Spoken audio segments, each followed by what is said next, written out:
in 2022, during my lunch break, I was outside for a walk, and I just, in a way that I never experienced prior, I felt the Holy Spirit hit me with the full weight of my sin, and I Wow. just said, God, I'm lost. Wow. I know the right things. I grew up in church. I say the right things. I'm in the right ministries, but my heart is not changed. Mm. I love my sin, and I love myself, and I do not love you. I love my sin. Yes. Wow. This is James Rousseau, a.k.a. Trig, and let me welcome you to the CoreLink Solutions Show. I start with the same question every time. What's one thing those who are closest to you don't know about you?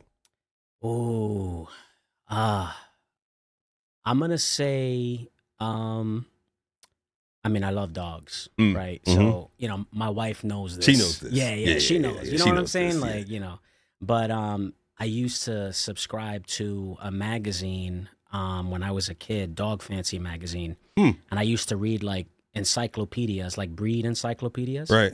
So I want to say I'm pretty much like 9 out of 10, bro. Like if we see dogs on the street, I could tell you what breed it is. Wow. What drove that interest, man? Like, to the point of subscribing to magazines to understand the breeds and all that. You know, man, it was a couple things. Ever since I was a kid, I think I was just drawn to just the grit. You know what I mean? Of like the dog. Right. Strong, fast, tough, you know? But you're in the Bronx, right? Yeah. So it's not like you're out near breeders and whatnot. But my grandfather, so for a time, I lived with my grandfather growing up. My family did. And my grandfather, legit, bro, he never owned fewer than 4 dogs at a time. Gotcha. And pure breeds, mixed? Boxers, Rotties, Gotcha. Goldens, Shepherds. I mean, you name it, mixed as well. My grandfather had it, even Chow Chows. Like, I feel like my grandfather was getting like a new dog like every 6 months. And he had kennels outside, but like, he kept them really well. Gotcha. So that was where it started. But then, like just spending time with them, interacting with them, I felt like I understood them and they understood me. So like when I was a kid, sometimes I was quiet. It was really hard for me to talk. But I go outside and I play with my dogs, and I just felt like a connection. Gotcha. And so that's where it started, man. Plus, my middle name is means dog. Does Caleb, it? Caleb, yeah. Caleb, yeah, got it. in Got Hebrew, it. So say your full government name. Nathaniel Caleb. You want me to say my last name? Yeah, too? of course. Feliciano, man. Got it. And so what's the origin of your name overall? What heritage? Puerto Rican ethnically. Yeah. Yep. So 100%. are your parents from originally Puerto Rico or No. So my grandparents were, I want to say they came when they were like, my grandfather was like 2. Got it. My maternal grandfather, paternal grandfather, I don't know when he came, but he came. So my parents were born here. So I'm like 2nd gen. Got it. Yep. So what led to you rapping at Rap Fest, man, at like 6 years old? Well, I rapped at Rap Fest when I was like 8. Okay, like 8. Okay, so 2 years off. Yeah, no, I got you, man. But when I was 6, I did record. So there was a brother who used to lead Rap Fest. I think he was responsible for like organizing. It's like Bert Boca Chica. Is that who you think about? My man. That's my bro, you know what I man. mean? Man, Bert is my brother. Yeah, so absolutely. Every year, bro, he used to host, and I remember one year, he told my mom, "Hey, why don't you come to my crib and we'll record." Yeah. And so I recorded a song, and I remember him giving my mom a cassette. Man, I have to make sure Bert sees this because Rap Fest for us was every year, us in the van, couple cars, whatever, going up to Rap Fest. That was a thing. Yeah. Right? I mean, that's where people first saw like Corey Red and Precise. Yes. Mark of the East. Yes. When they first came out, that was where, to me, R. Swift had one of his best moments. The Truth now, Emmanuel had one of his best moments. Ambassador Cross Movement would grace the stage, and then dudes be like, all right, movement out. I mean, Word. And for me, even I was an artist back then. One of the songs I did was with Fanatic, formerly of the Cross Movement, right? And we graced the stage and had a chance. Right. And so that stage has been, to me, a platform that has helped so many people catapult their career. Yeah, you know what I mean. And so when it moved from being there on the street, and to me that street was just covered to the park. It changed a bit, right? And then, unfortunately, it stopped. But shout out to Bert and Mike Boca Chica. Mike Boca Chica used to lead the Coffee House. Yep, same thing. We had a chance, me, Baradox, to come up and grace the stage, man. So it is something that I think historically for Christian hip hop, one of the things I aspire to do is preserve some of the history and legacy, Yeah. and see us do that, and make those connections. So you hear is like a part of what exactly what I'm talking about. 100%, man. So You know what I mean? I came up there, like Yeah. Urban D, Eric E. So that's Eric the thing. When I was E! 8, bro. Yeah, So yeah. I rapped like a cover to, and I probably remember the song too, man. Sons of God. So Yes. B-Wise, Eric E. Yes. What was it, man? Down for the Lord. Down for the Lord. That was it. Well, you going back. Remember Brothers Inc.? You can't run, but you can't hide. Yes. Yes. Brothers Inc. So I loved it, man. Yeah. You know what I mean? I had a front row seat to this stuff. Brother Growing up, E. man. Yeah. First time I saw Hazard Kim. Yes. Book of Books. Yes. Was on the side of the Theophany. building. Yes. Yes. I never forget because something happened and we had to go to the other side of the building where the gate was, and Hazard Kim was like, we still doing this song. Right. And they did Book of Books. Yep. Shut it down. Oh yeah, man. Shut it down. I remember, man. Good roots, man. Good roots. Yeah. So how did that impact you? How did that shape you? Yeah, man. So really, from a young age, I was like, "This is awesome." Mm. You know what I mean? And so, I'd be home, and I would just like rap here and there, and it really started, like I said, 6 years old, just like covers. You know what I mean? And finding my rhythm, and then I started writing my own stuff. Yeah. And I was like, I think this is something that I could do. And then I started performing at church, Right. performing at coffee house, and then other events and stuff, other churches. Yes. So. Yeah. That's good, man. That's Yeah, good. man. So then I read that you were also in fine arts competitions. Right. What led to that? Yeah, so when I was in high school, we actually lived in Connecticut for a time. So the church that we were attending used to participate in like an annual talent show called Fine Arts Festival. So it was an Assemblies of God church. Gotcha. And so they had a rap category. So I remember the first year that I participated, I was 16. And, by God's grace, I advanced to the national level. So it's like sectionals, regionals, nationals, and I placed third. The next year, I also advanced to the national level. Yeah. And at the regional level, I had the opportunity to perform like at the conference, right? Because I think there was like a culminating conference after each, section. And there was a Christian rapper, Bobby. I forget his name. Not Bobby Herring. No. Bobby Bishop? Bobby Bishop. Bobby Bishop. I recorded. There's probably a Facebook video out Shout there. out But to Bobby yeah. Bishop. So I was able to perform with, like share a stage with him, which was Yes. really cool.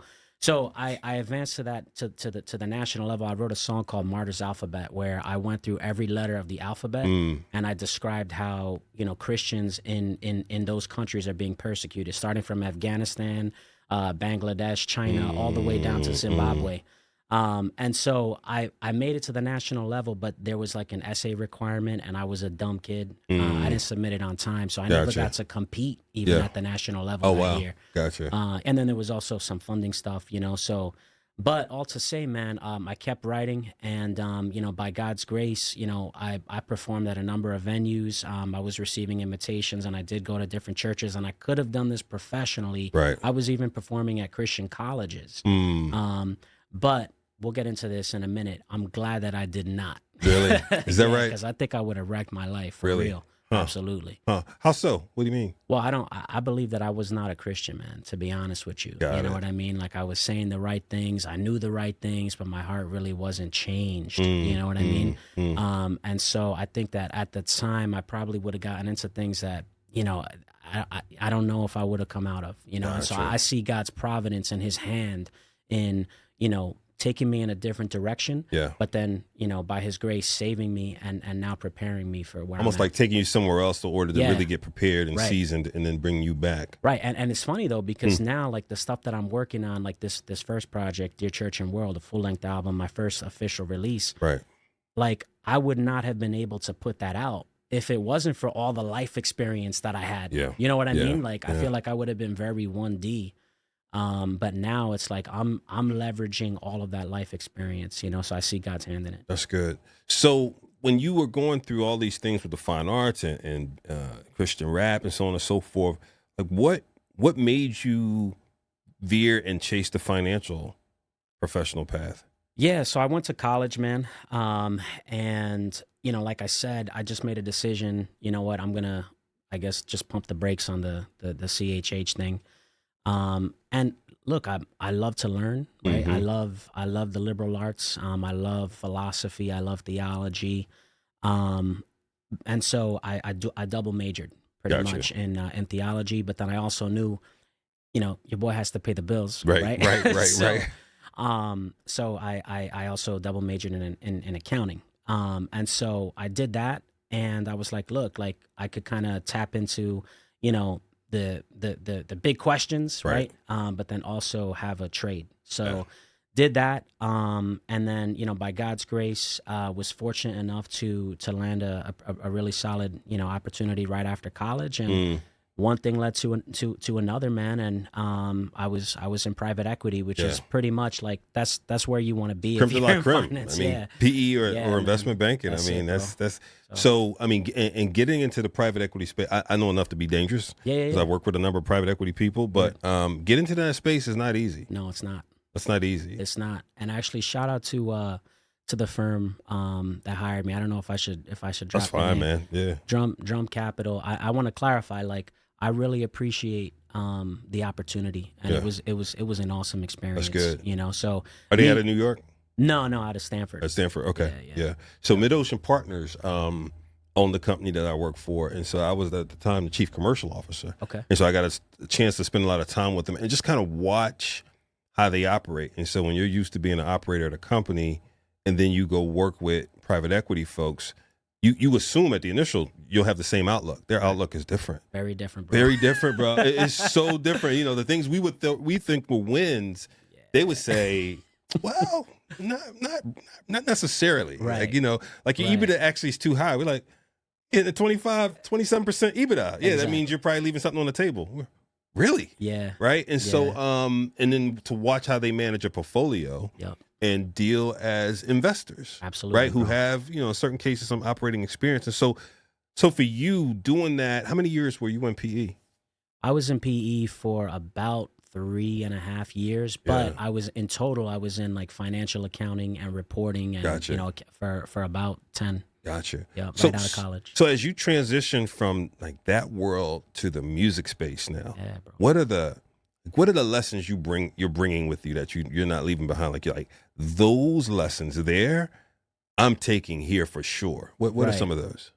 Well, I'll say this, man. It's like you're using two different sides of your brain, right? Mhm. Because it's like some of the categories that you apply in Right. PE, Mm-hmm. I don't apply in art. You know what I mean? And vice versa. But Yeah. I'll say this: I use like a PE framework more for how I manage my label as a business. Mm-hmm. So, for example, setting up my LLC, using my own license agreement. So I had an attorney draft my license agreements up so that when I enter into a transaction with the producer for a Right. beat, Yeah. I know exactly what my rights, and obligations are, and vice versa, right? Interesting. And then, I look at everything as a transaction. So just structuring it right, commercially to make sure that, all my T's are crossed, all my I's are dotted. But then also, having a plan. So I legit have a marketing strategy. Right. Like, I think that is funny because, the impression could be, oh, I'm just a crazy risk taker. Nah, bro. Like, bro, I have a plan, like, Right, like right. legit, you know what I Right. mean? And I'm working that, by That's God's good. grace. So it's like I'm sowing, you know what I mean? Right. And that's my part. And I'm trusting God, you know what I mean? But Yeah. I still have to sow. And PE gives me a framework for how to do that in a business context. Art is a little different, you know what I Right. mean? But I'll say this, not so much, believe it or not, because I think that if you look at my songs, if you look at my album, there's a logical progression Right. from start to finish. It's a unified, coherent story. Yeah. Right. Yeah. So actually, that is an application of, the mindset that I applied in PE. Right. Right. So it's like I take this portfolio company, Right. and I'm looking at the operation, and I'm like, hey, what's the story here? Right. What's the narrative? Right. How do you Right. how do you take these financials? How do you take these numbers and turn it into an actionable, operational plan? Right. Right. And then be able to pitch that, right? Right. So now I'm talking to banks. I'm talking, you know what I mean? Like, Absolutely. And I'm telling that story, and it's got to be logical, it's got to be coherent, but it has to be compelling. Yeah. So actually, I'm gonna walk back some of what I said earlier. That last part of making the story compelling is very much an art thing. Right. So I did apply this. It in is. PE. You did. I was going to say because Yeah. you truly did, man. Because sometimes when you're working in a company and you're in leadership, every now and then you have that moment, hopefully within yourself or a friend or somebody who keeps you accountable, says, even at lunch, bro, are you working in the business or are you working on the business? Right. Because sometimes you get so down into the execution, Yeah. you don't come up to, like, I always say, like, imagine you're in a factory. If you're down on the floor at every conveyor belt, who's up top overseeing all the conveyor belts, right? Yep. Being in PE, like, takes that example to the fifth exponent.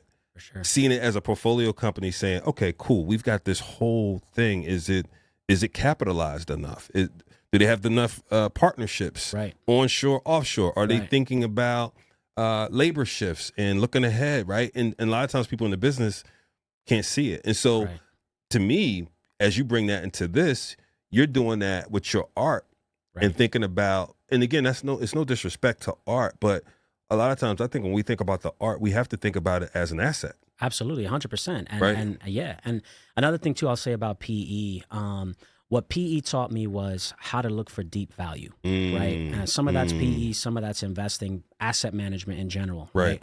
So it's funny because I feel like nowadays, like most consumers, they're only going to attach themselves to an artist like after that artist has already made noise, right?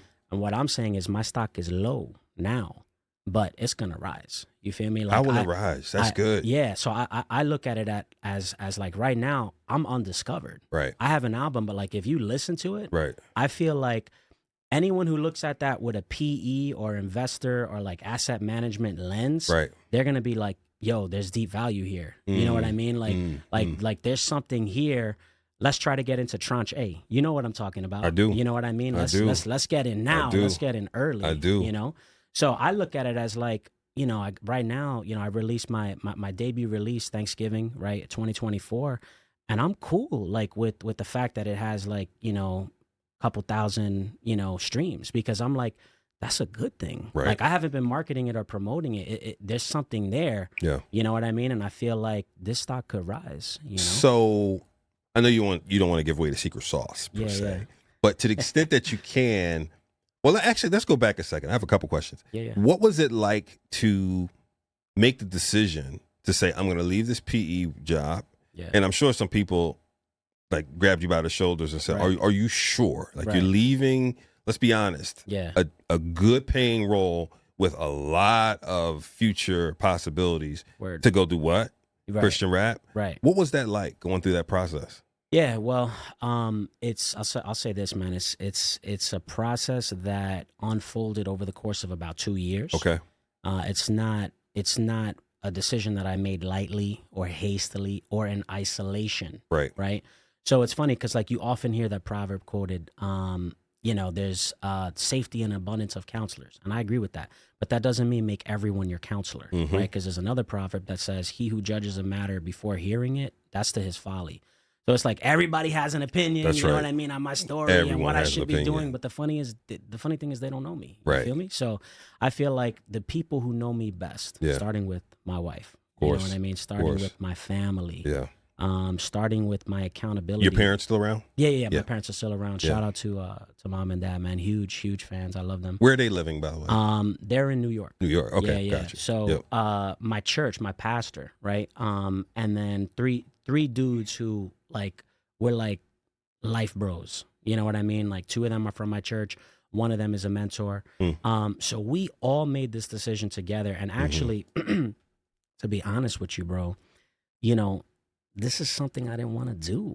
You know what I mean? Like for the better part of, my post-college life. Right. You feel me? Like I was foot on the gas, like, let's go industry all day, every day. You know what I mean? Like rap, Christian rap. Then what pushed it forward? So it was really a 2-year process that honestly, man, started with discipleship. Gotcha. It started with that recovery discipleship, that turning point in 2021, which then led into 2022. And then in that process of character change, my priorities started to shift. Gotcha. And then, I started having conversations. I remember the first conversation, I had with one of the dudes from that group, like, yo, this is going to sound crazy, homie. I like to rap. And he was like, what you mean? And I was like, I like to this. And he's like, yo, we got to explore that, bro. Mm. So then 3 months later, 6 months later, 9 months later, like we're talking about it, and he's like, yo, man, I think that, maybe this is something you should consider. And then, one of the guys from my group, one of the co-leaders of that men's group was like, brother, you should consider a career change. And so from that point, I believe that was in October of 2022. It took about a year and 3 months or so for me to actually like do that. One of the folks in the group heard you and said, I think you should make a career. I think you should do this full time, bro. Now the turning point was 2021, right? Correct. What was that? Yeah. What was the turning point? Yeah, bro. The turning point for me, like God had been bringing me to a place where I was starting to see the reality of my condition. And I believe that I was very religious. Like I said the right things. I knew the right things. I went to church. You know what I mean? I even participated in the right ministries. Right. I did the right thing. And my heart wasn't changed. My heart was not changed. What made that bubble up for you? What made you see that? See yourself in the mirror that way? Praise God, the Holy Spirit who convicts the world of sin, right? So December, I want to say late 2021, I got together with two of the guys. They're actually two of my 3 reference letters, are from these guys. I love them. We're like blood brothers, like, yeah. You know what I mean? Yeah. But not for real. You feel me? Like, chill, like this ain't no vampire. But yeah, so we got together for breakfast and really early, and I get into this in the Track Stars interview, and I was like, yo, this is what's going on in my life. And they started asking questions, and they're like, brother, can I ask you a question? For real. Do you believe that you're regenerate? And I was just like, really? They were like, yeah, like, do you believe that you're born again? Like, do you believe that you're truly converted? Yeah. And I'm like, well, what about like struggle with sin? And we're not denying that. Right. But what you're describing sounds like a lifestyle. You feel me? Like, and so it was a moment of grace and truth. It was confrontation, but it was compassionate confrontation. Not this Instagram reel, like, you know what I mean? Like, no. It was coming from 2 dudes who know their own sin and who are humble before God, right? And who look to Christ, but also know him as their savior. Gotcha. And then know the Spirit as their sanctifier. You know what I mean? And they want to call me into that.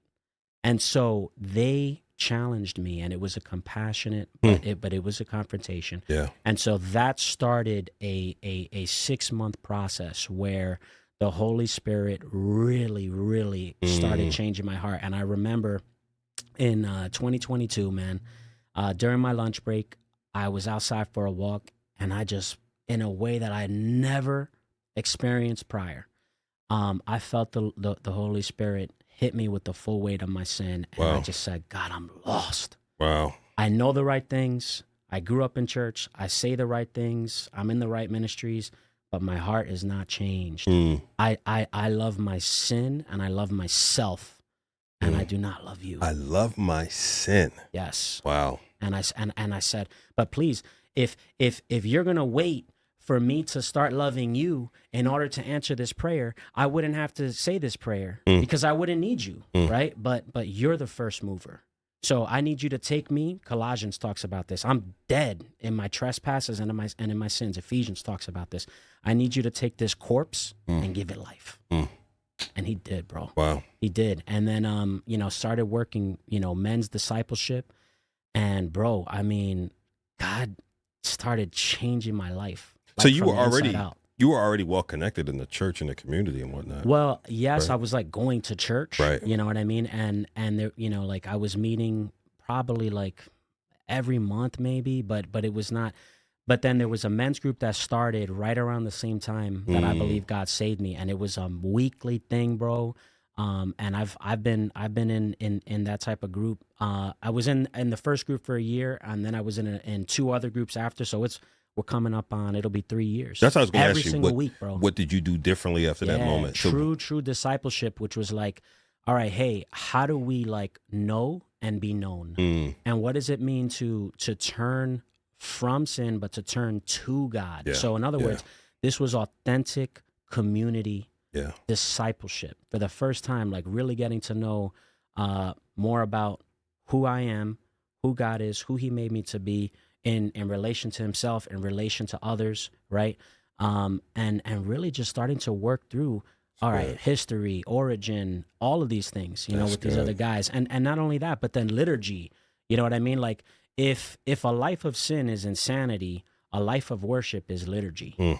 So what are those routines, those structures that we build into Yes. it so that it becomes a lifestyle of Yes. discipleship? And so, yeah. That's good. So tell me about how you move into Christian rap, you make the declaration that you're going to go full time. Yeah. How'd you come up with the name of the label and, to me, some of the branding associated with it? Yeah, so it's funny because originally I was looking for like a name that was unique. Yeah. But no cap, like every name that I looked up was taken. Yep. And I'm like, yo, it's easy to like release music independently now. Everybody's doing it. Every name that I come up with is apparently not original. So I was like, you know what? I want something unique, man. I don't think of I can't think of an artist that is like has a stage name that's just numbers. Yeah. You know, you have like 50 Cent, Tupac, right? But it's not just numbers, right? Right. So I was like, I want that, but I also want something that defines me. And at the end of the day, what defines me more than Christian? That's my identity. Absolutely. But then I also want something that is different than what people expect. So, for example, right? I think you pronounced my name 1541. That's what most people would expect looking at it. But I pronounce it as 1541 because I'm communicating that people and things aren't always what they seem. So it's important to step into people's experiences and tell stories. So I'm doing that with my music. So all to say, 1541 Gematria Records. Gematria, like gem, Germany, it's that, not a G. It's like gematria, geometry. Gematria Records. So gematria is the practice of assigning number values to letters, right? So I said, I'm going to have fun with this. So if you take the Greek word for Christian in the New Testament, Christianos, I believe it's Acts 11:26, in Antioch, they were first known as Christianos, right? Or Christianoi in the plural, whatever. Jojo, shout out to Jojo, my Greek and Hebrew guy. But Christianos, if you take that Greek word and you add the letters up using the Ionic Greek cipher, right? Which is like, it says, okay, for each letter, this is the number value. It equals 1,541. So that's my way of saying Christian, bro. Gotcha. Christian. That's ultimately my identity. Gotcha. But the number thing is to be unique. But then also the fact that, look, I'm just a number. Yeah. Like, God doesn't need me to do Christian rap. Like, if that's my perspective, that's really corny, personally. Like, if I'm like, yo, God needs me to do this, bro. God created ex nihilo, dude. Like, he does not need me. But at the same time, by saying that, I don't mean to undermine his love for You believe me. he purposed you? I believe that he loves me, and this, like, he's purposed me to do this. So I'm a number. He doesn't need me, but he loves me. You know. That's good. Let me give you some shouts out to the folks on YouTube. Let me get some water. Theolinda, absolutely. Theolinda F. Yeah. Say good afternoon. That's my wife, bro. That's your wife. Yeah. Okay. Thank you, Theolinda. Debbie said, "Let's get it." That's my sister. Okay, your sister, and then Raymond. Feliciano said, "Love you, pops, son. Bro. Love you, son. Love you, Dad. Appreciate you, man. For real. Thank y'all for checking in. Appreciate that. Yeah, man. And y'all throw some hard questions. Y'all know him, so y'all can throw some of the harder questions. All right. Let's go. All right, cool. So then 1541, got that. So then what does 3168 mean? All right. So see, I was thinking about saving that for future content, but since you're triggering, this is holy culture. You put it on your cover. We gonna drop it, bro. All right. So Philippians, I believe it's Philippians 2. When it says every knee will bow down and every tongue will confess that Jesus Christ is Lord to the glory of the Father. Jesus Christ is Lord. Jesu Christa Kurios. Jesu Christos Kurios. I did some Greek in college.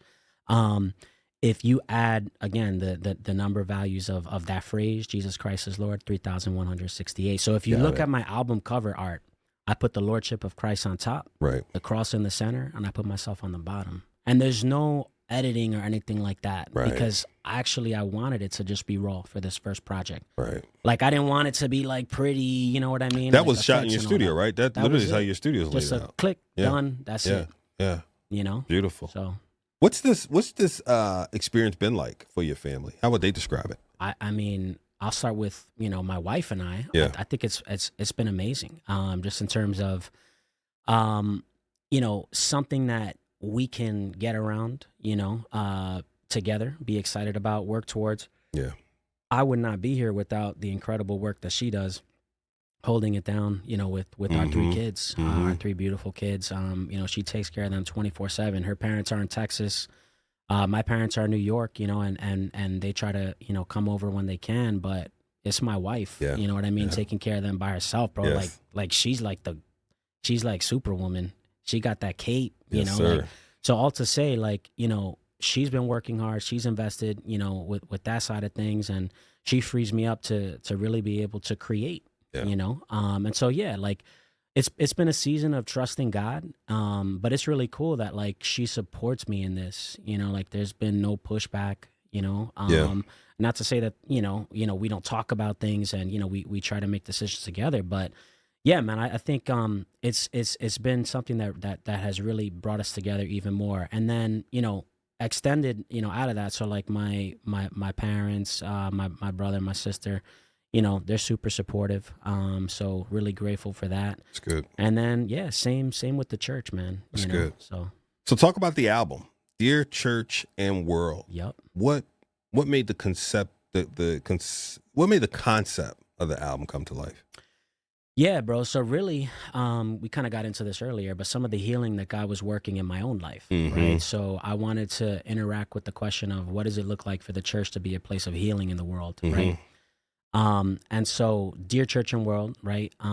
It sounds like a letter because like I'm being authentic in it, but I'm also saying something. I'm communicating a story, and some of it's my story, some of it are other stories, Right.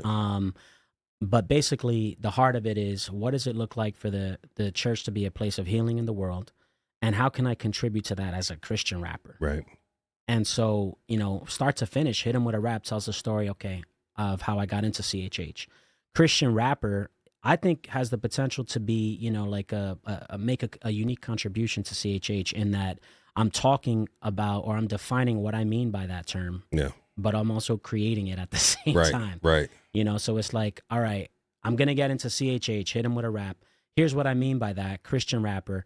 And then the heart of the project starts then in Church Musings Part 1 and 2, where I tell the story of, a woman named Natalie, who was, abused by church leadership. Yeah. I tell the story of a man named Jay. These are pseudonyms, by the way, of a man named Jay, who, grew up in a church where the abuse that was going on in his home was known, but never really dealt with, and then, I move into Church Musings Part 2 and I speak to them, you know what I mean? And I believe it has like a Mockingbird. Church Musings Part 2, the feedback that I'm getting is like, yo, this sounds like Marshall, like a Marshall Mathers Mockingbird record. It does. It does. Yeah. It does. And so like, I'm actually like doing like I wanted to model, not just talk about, but model, hey, what does it look like for the church to be a place of gospel-centered healing? So that's what I do there. And then Dear Addict, I'm like, hey, what does it look like for Jesus to step into addiction? Yeah.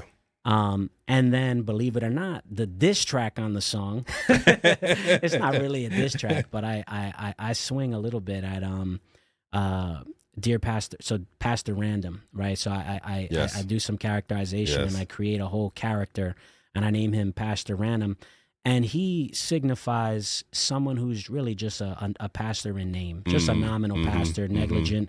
Random means he's disconnected from his sheep, doesn't know them. He's just a random stranger, basically just collecting their tithes and preaching at them, rebuking them. But he's not really shepherding, right? And so really, like, he, I think, personifies some of the frustration that a lot of people have who have left the church. This is just hypocritical, right? You know what I mean? Like, this is not a place for like sinners who want to repent. This is just report cards. And so I wanted to confront that. And then I do confront, some of the issues in the world that I'm seeing of abortion, transgenderism, cancel culture. But I intentionally reserve that for the end. And I Will Never Win a Grammy. And then I close the song out with a tribute track to some of the church leaders who have had such an instrumental part in my own walk.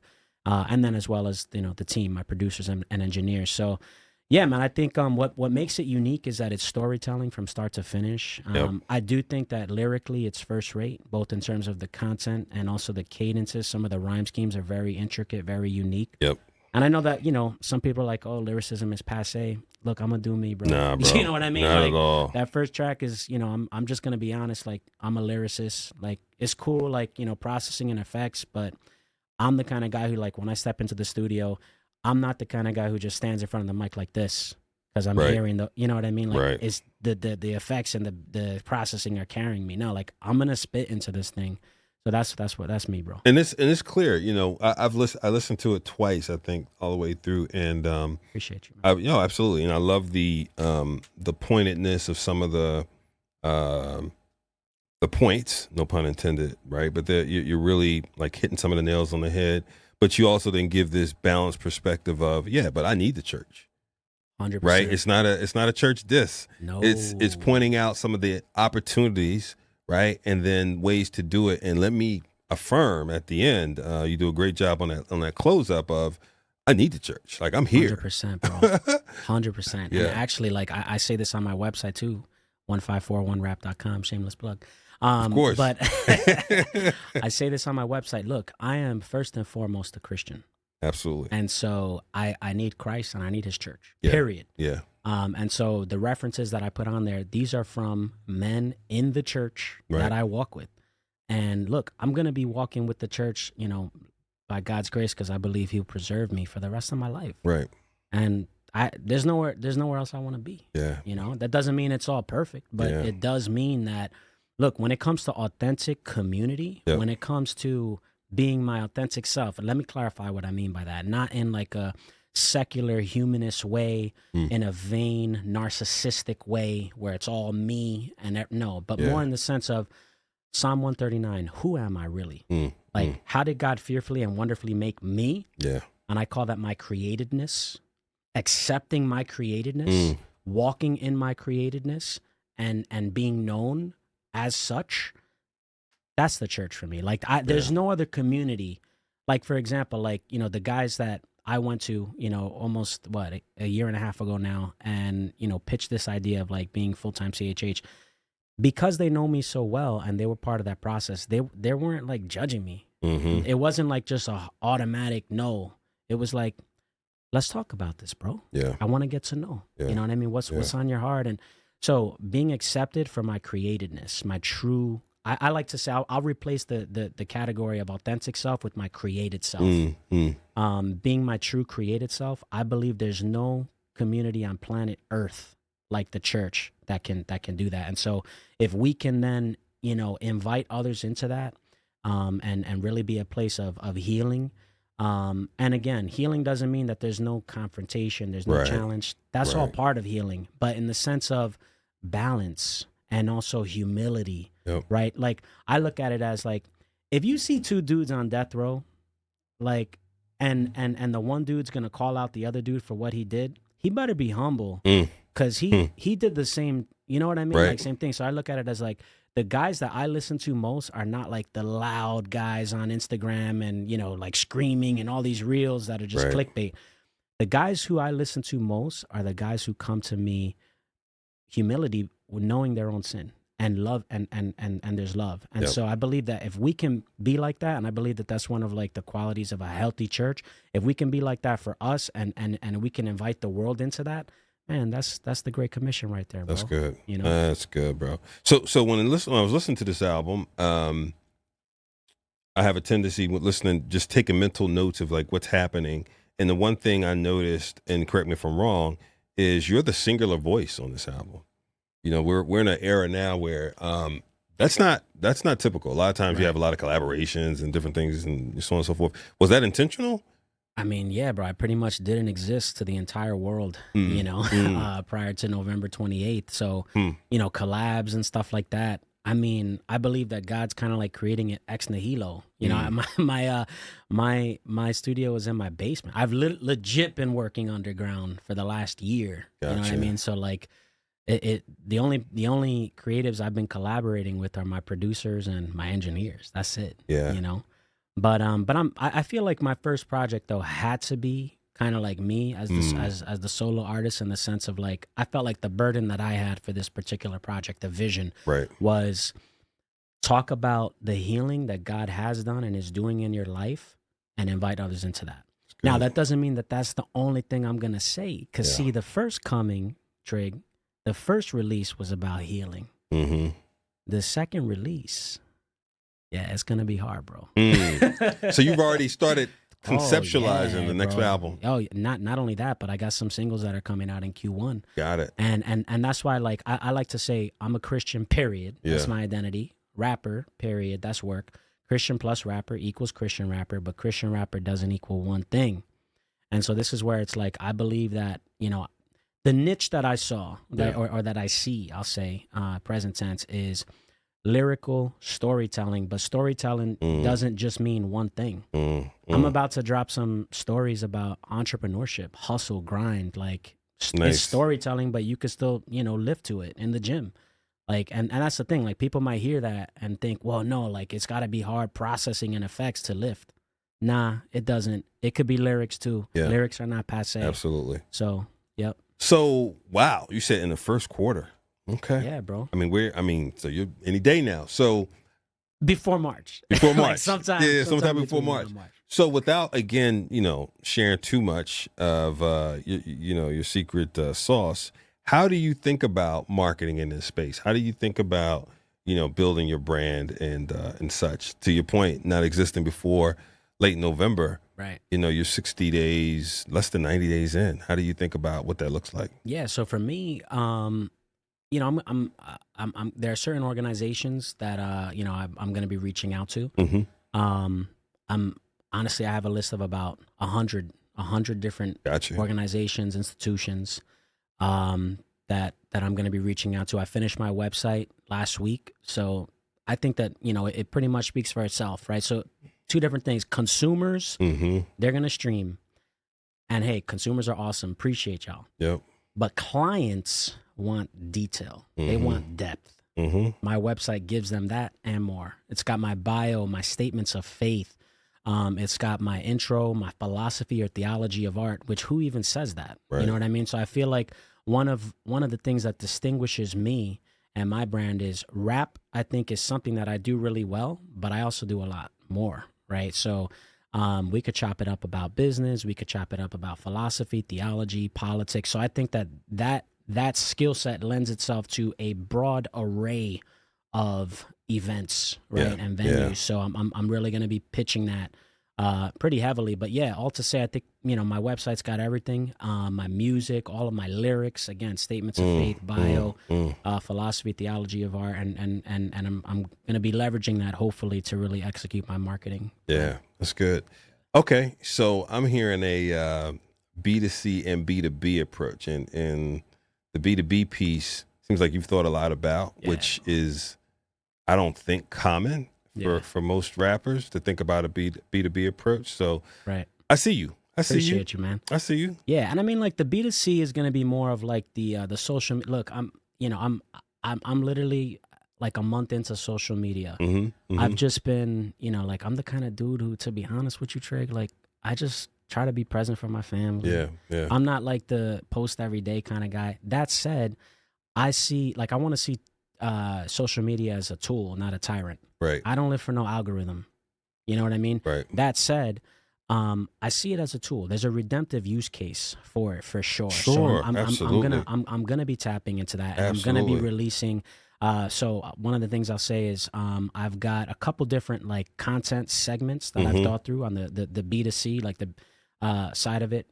Maybe we should clarify. So B2B meaning business to business, B2C business to consumers. So like social media, I would consider B2C. So I'm gonna put out rapping reels and all that, and videos, and all that TikTok algorithm type stuff. Right. And then also I've got a segment called Do the Math, which is where I'm gonna be doing like short form content, like who I am as a Christian artist and a creative, what I'm up to. And then another one called Rap Exegesis, which is more like algorithm conscious, in the sense of like a couple seconds, but what it's gonna do is it's gonna blend my music, so Right. marketing it, but then also a scripture verse, and then rightly interpreting and explaining it, exegesis, and then some of my interests Right. as well. Right. So I like chess, for example. I just dropped the first rap exegesis short, and check it out. It's pretty cool, man. Magnus Carlsen is putting Hans Newman Yeah. in his place, boy. Yeah. I'm a huge Magnus Carlsen fan.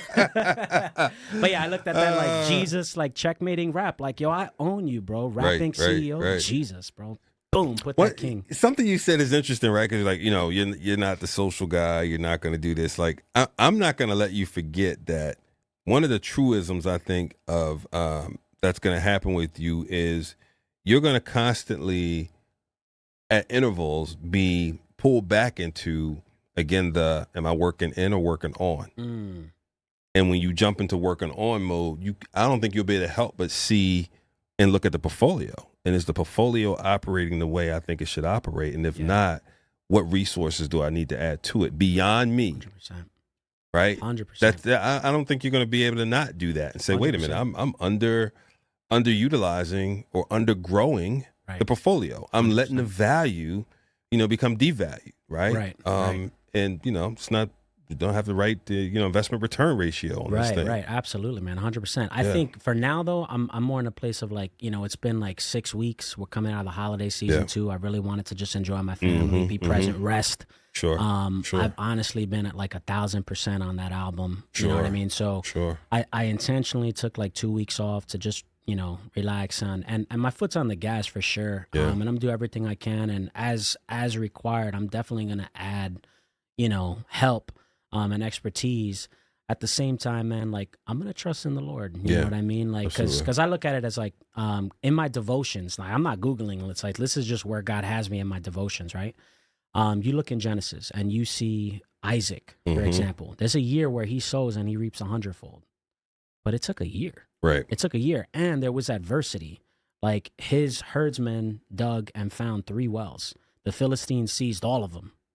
It wasn't until the 4th well that he was actually able to keep it, right? And then also at the start of that year, the Philistines kick him out. They're like, we don't want you here. You whack, bro. We ain't gonna partner with you. We ain't gonna promote you. You whack, A year later, they're like, let's make a covenant. Let's make a treaty because God has blessed you. So I look at it as like, look, right? That year Isaac sowed. Right.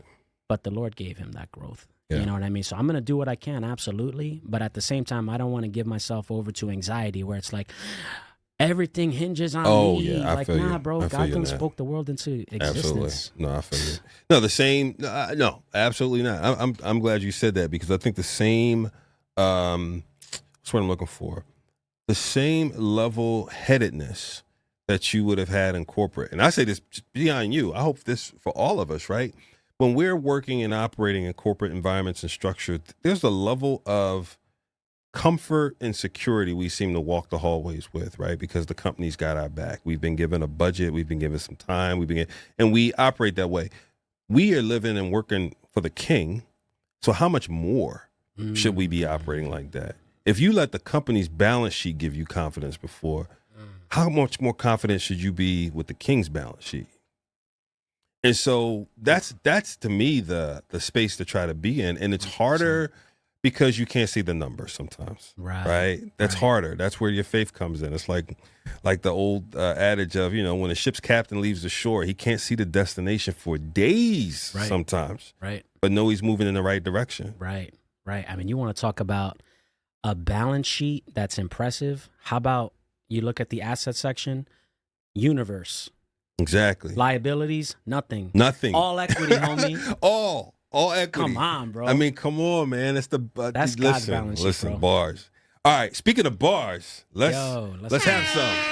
Let's have some. This brother's going to drop some gems. All right, let's go. Let's have go. it. All right, let me find this beat in my head. Yeah. Yo. Stop. Told me I'm not supposed to be doing this, like I'm losing it, letting go of the rock. Like you was around holding it down and you really know me a lot. Like you got a crown and if I bow, you really show me a lot. Homie, you ain't the GOAT and you're really funny. Saying I'm broke, but you really know I ain't using your money. Yeah, like I never save or know how to invest. You trying to be Dave all in my face. I ain't drowning in debt. Want to be Ramsey? You're an expert, can't be. I really miss this. Say I have loans and interest. Your degree's in Quizlet. Ha! You be crushing on paper. You be killing the LinkedIn. Got enough of your major. And I finna get you. It's on a mission. Talk to me later and give me a year, cause I ain't afraid to grind. I done made up my mind. I ain't playing a rhyme, yeah, and I really mean it. It's just a matter of time, believe it. You're gonna see it. And if you don't, I'll flow on my own. I'm repping the king. I won't be defeated, yeah. I need a mic check, cause I'm thinking it might get kinda heated. I think I might set the alarm off and I'm peaking. Even if I'm a clip on the meter, I'll follow the leader. I know that he's leading the way. He on the mix, he's my engineer. When he on the chain, he make no mistakes. Yeah, I'm about to repeat. Shout out to CT. You be a goat, I'll be a husky. Make winning look easy. You is a silly dude. Say you a goat. You rap like a Billy do. Gia's a lion. He about to flex and have his fill of you. Yeah. I needed that beat, man. I love it. I love it. I love it. Brother, tell people, well, actually, one thing before we close, man. What was it like? What was it like researching, if you did, and if you didn't, that's cool too. What was it like peeking and researching where CHH was before you dropped your album? I'll be honest with you, man. I didn't. You didn't? Because I look at it as like this. I'm not here to sound like anyone else. I'm not here to check anyone's checklist. I'm not here to be like, oh, this is what it sounds like now, and I really need to sound like this. I feel like that's corny.